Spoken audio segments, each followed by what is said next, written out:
বর্তমান নেট দুনিয়ায় যে ছবি দেখে নেটিজেনরা হতবাক এবং বিস্মিত। একদিন পরে ঈদ, আর সেই একদিন আগে স্ত্রী এবং সন্তানের লাশ কাঁধে নিয়ে ছুটছে এক পুরুষ। দুনিয়াতে এত বড় কষ্ট যেন আর কোনো পুরুষের বুকে না লাগে। কত আনন্দে ঘর থেকে বের হয়ে মার্কেট করতে গেছিল এই দুটি শিশু সন্তান নিয়ে মা বাবা। নিয়তির কি বিধান! ট্রেন স্টেশনে আসা মাত্রই সব হাসি খুশি থেমে গেল।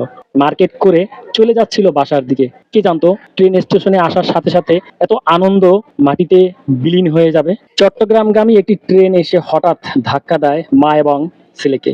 সাথে সাথে স্পটেই ডেট হয়ে যায় মা এবং ছেলে। মৃত্যুবরণ করে, শেষ নিঃশ্বাস ত্যাগ করে। সাথে ছিল ছেলেটির বাবা এবং ছিল ছোট্ট একটি মেয়ে, ছেলেটির বোন। বাবা হতবাক হয়ে তাকিয়ে আছে, মেয়েটিও ফ্যাল করে তাকিয়ে আছে মা এবং ছোট ভাইয়ের প্রতি। দেখছে যে নিয়তি কি খেলা খেলতে পারে।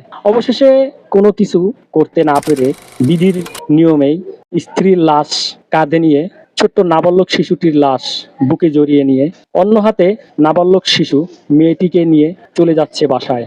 এই হলো নিয়তির খেলা। হায় রে বিধি, বিধির কি বিধান!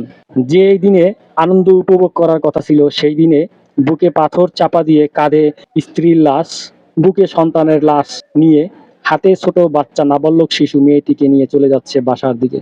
স্বপ্ন আর পূরণ হলো না, পাথর হয়ে গেল বুকটা। হে আল্লাহ, তুমি এতটা কষ্ট কোনো পুরুষের বুকে আর দিও না। জানি না এই লোকটা এই কষ্টটা কতটুকু সহ্য করতে পারবে।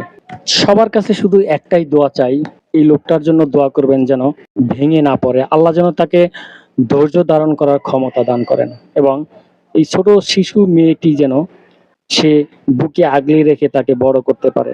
হে আল্লাহ, তুমি তাকে ধৈর্য ধারণ করার শক্তি দান করো। তোমার রহমতের ছায়ায় তুমি তাদেরকে রাখিও।